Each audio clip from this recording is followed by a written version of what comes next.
বন্ধুরা, তোমরা কেমন আছো? আশা করি তোমরা খুব ভালো আছো। আমিও খুব ভালো আছি। আজকে তোমাদের আমি রিঠা মাছ আলু দিয়ে ঝোল করে দেখাচ্ছি। এটা পুরো মাংসের মতনই খেতে লাগবে, পুরো মাংসের মতন করেই রান্না করব। আজকে কিন্তু রিঠা মাছের ঝোল করব আলু দিয়ে। আর দেখে নাও কি কি লাগছে মশলা। আমার লাগছে, আমি আলু নিয়ে নিয়েছি, ছোট ছোট করে আলু কুটে নিয়েছি, যেমন মাংসের আলু কাটে। তার মধ্যে পেঁয়াজ দেবো, আদা দেবো, রসুন দেবো, টমেটো দেবো, আর অল্প একটু গোটা জিরে ফোড়ন দেবো। চলো বন্ধুরা, রান্নাটা শুরু করা যাক। আমি মশলা কি বাটবো? আমি মশলা বাটবো আদা, রসুন আর টমেটো, আর পেঁয়াজটা কিন্তু আমি ভেজে দেবো। চলো বন্ধুরা, আমি মশলাটা বেটে নিই, তারপর তোমাদের দেখাচ্ছি। বন্ধুরা দেখো, আমার কিন্তু এই যে টমেটো, আদা, রসুন এটা আমি বেটে নিচ্ছি। তারপর কিন্তু বেটে আমি রান্নাটা শুরু করবো। আর এই যে মাছের মধ্যে নুন হলুদ মাখিয়ে দিয়েছি, কড়াটা কিন্তু বসিয়ে দিয়ে তেল দিয়ে দিয়েছি। দেখো বন্ধুরা, তেলটা আমার গরম হলে আমি মাছগুলো ভেজে নেব। আজকে মাছটা ভেজে আলু দিয়ে যেমন মাংসের রান্না করে তেমন মাংসের মতো কষিয়েই কিন্তু আজকে রিঠা মাছের ঝোল করবো। বন্ধুরা দেখো, আমার রিঠা মাছের মধ্যে নুন হলুদ মাখিয়ে নিয়েছি। এটাকে আর মাছও বলে, কিন্তু এটা বড় আর মাছ, কালো বড় আর মাছের ঝোল করছি। মাংসের মতন করে করব, তোমরা দেখতে থাকো আমি কিভাবে করছি।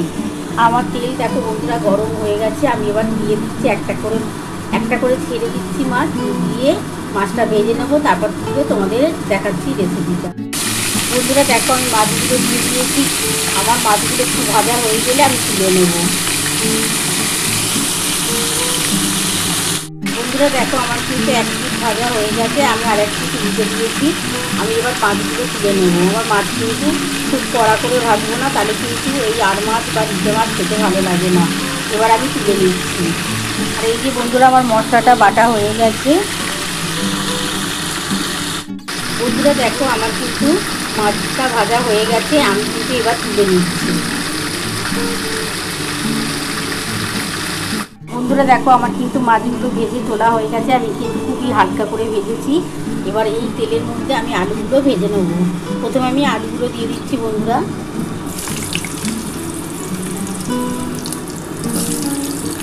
বন্ধুরা দেখো, আমার কিন্তু আলুগুলো ভাজা হয়ে গেছে।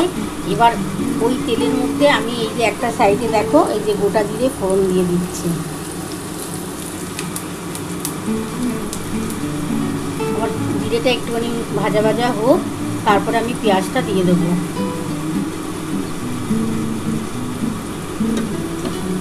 আমার দেখো বন্ধুরা, আমার কিন্তু ভাজা হোক।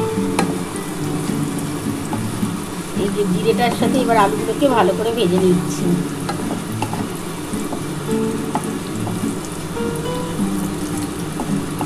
একটু মাংসের মতন করেই আলুগুলো ভেজেছি বন্ধুরা। এবার আমি পেঁয়াজটা কুচিয়ে রেখেছিলাম, পেঁয়াজটা দিয়ে দিলাম।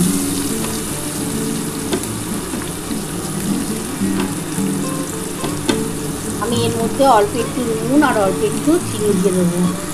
বন্ধুরা আমি এর মধ্যে নুন দিয়ে দিচ্ছি। আমি 1 চামচের মতো নুন দিয়ে দিলাম, আর অল্প একটু স্বাদ খাওয়ার জন্য চিনি দিচ্ছি। দেখো বন্ধুরা, খুবই সামান্য চিনি দিলাম।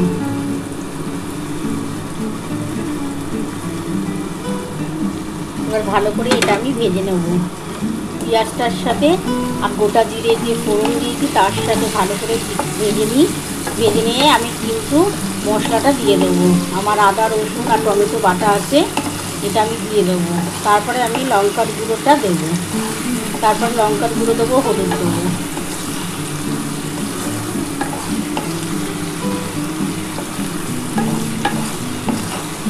পেঁয়াজটার সাথে আলুটাকে খুব ভালো করে ভেজে নিতে হবে। যেমন তোমরা মাংস করো, সে চিকেন বলো, মটন বলো, যেভাবে করো, আমি এই আর মাছটা বা রিঠা মাছ এইভাবেই রান্না করছি আজকে। আর একটু ঝোল ঝোল করেই করবো আজকে। যেভাবেই করবে এই মাছটা খেতে দারুণ লাগবে। দেখো, আমার পেঁয়াজটা কিন্তু ভাজা ভাজা হয়ে এসছে। এবার আমি মশলাটা দিয়ে দেবো।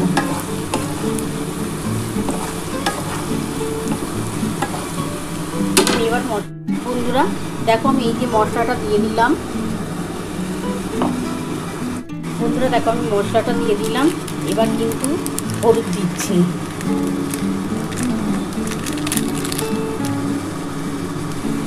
এবার আমি হলুদ দিলাম। আর অল্প একটু লঙ্কার গুঁড়ো দিলাম, ঝাল লঙ্কার গুঁড়োতে ঝাল ঝাল করেই ভাল লাগে খেতে। আর অল্প একটু কাশ্মীরি লঙ্কার গুঁড়ো দেবো বন্ধুরা। আমি অল্প একটু কাশ্মীরি লঙ্কার গুঁড়ো দিলাম, একটু ঝাল লঙ্কার গুঁড়ো দিয়েছিলাম আর অল্প একটু কাশ্মীরি লঙ্কার গুঁড়ো দিলাম, খুবই সামান্য দিচ্ছি। এবার খুব ভালো করে এটা কষিয়ে নিতে হবে।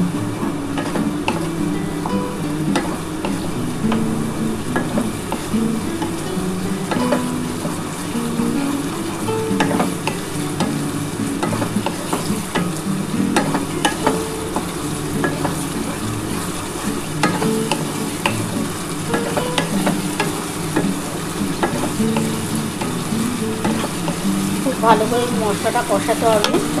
আর এর মধ্যে আমি গোটা এলাচ দানা একটুখানি থেতো করে দিয়ে দিচ্ছি বন্ধুরা। দেখো এই যে গোটা গরম মশলা আমি দিয়ে দিলাম।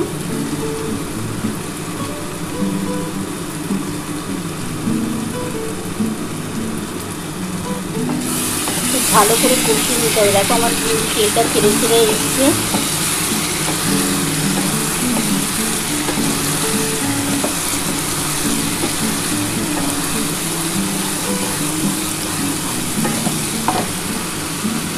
আর এই যে লঙ্কা দিচ্ছি দুখানা, কাঁচা লঙ্কা দুটো ওপর থেকে ভেঙে দিয়ে দিলাম।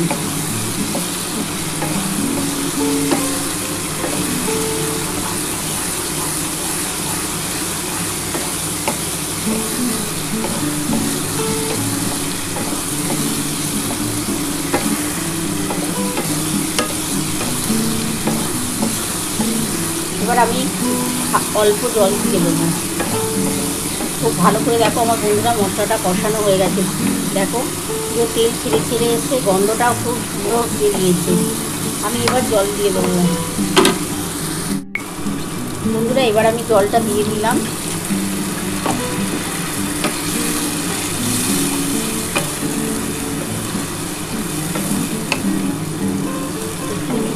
ঝোলটা যখন ফুটে উঠবে তখন আমি মাছটা দিয়ে দেবো, দিয়ে কষাবো। মাছটার সাথে এই আলুটাকে কষিয়ে তারপর আমি আবার একটু জল দিয়ে ঢাকা দিয়ে দেবো। ঝোলটা ফুটে উঠুক বন্ধুরা, আমি তারপর মাছটা দিয়ে দেবো। দিয়ে এটা আলুর সাথে যেমন তোমরা মাংস কষাও তেমন মাছটা কষিয়ে নেবো। কষিয়ে তারপর আমি অল্প জল দিয়ে ঢাকা দিয়ে দেবো। আর এটা একটু ঝোল রাখলে খেতে ভালো লাগবে। এবার আমি মাছগুলো দিয়ে দিচ্ছি বন্ধুরা।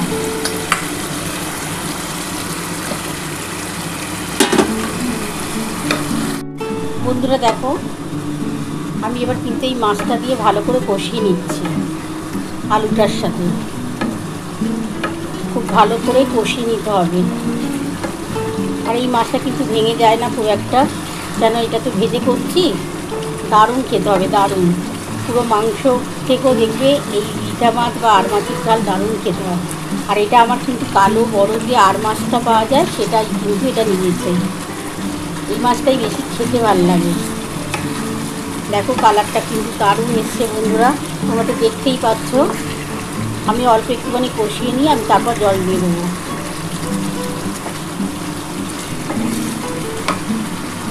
আর এটা একটু ঝাল ঝাল খেতে ভালো লাগে।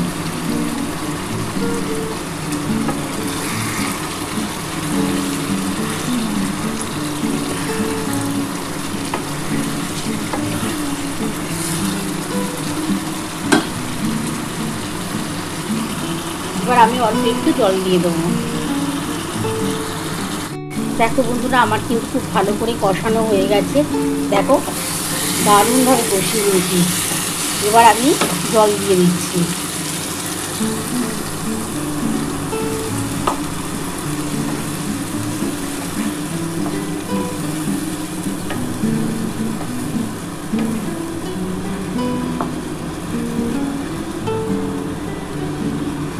আমি ঢাকাটা দিয়ে দিলাম।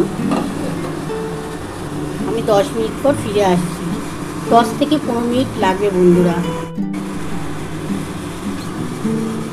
বন্ধুরা দেখো আমার কিন্তু ফুটেছে ঝোলটা, তোমরা তো দেখতেই পাচ্ছ। আমি একটু ঢাকাটা খুলে দেখি তাও কতটা হলো। দেখো ফুটেছে ঝোলটা, দেখো কি সুন্দর ফুটে উঠেছে। আমি আবার একটু ঢাকাটা দিয়ে দিলাম। আমার ততক্ষণ হোক, তারপর আমি নামিয়ে তোমাদের দেখাচ্ছি। একটু আলুটা না সিদ্ধ হলে আমি নামাতে পারছি না বন্ধুরা। আমি পরে একটু খুলে খুলে দেখে তারপর আমি যখন দেখবো আলুটা সিদ্ধ হয়ে গেছে তারপর আমি নামিয়ে নেব। বন্ধুরা আমি ঢাকাটা খুলে দেখি আমার কতটা হলো। দেখো কি সুন্দর হয়েছে, দেখো পুরো মাংসের ঝোল লাগছে না পুরো। আমি এই অবস্থাতেই এবার নামাবো, এইভাবেই খেতে ভালো লাগবে ভাতের সাথে। আমি নামিয়ে নিই বন্ধুরা। তারপর দেখো আমার রিঠা মাছ বা আর মাছের ঝোল আলু দিয়ে করেছি। তোমরা তো পুরো রেসিপিটাই দেখে নিয়েছো, এটা পুরো মাংসের মতন করেই রান্না করেছি। তোমাদের যদি আমার এই রেসিপিটা ভালো লেগে থাকে প্লিজ একটা লাইক সাবস্ক্রাইব করতে ভুলো না, আর কমেন্ট বক্সে অবশ্যই জানিও কেমন হয়েছে। তাহলে এরকম আরও নতুন নতুন রেসিপি নিয়ে তোমাদের সামনে হাজির হব। Thank you.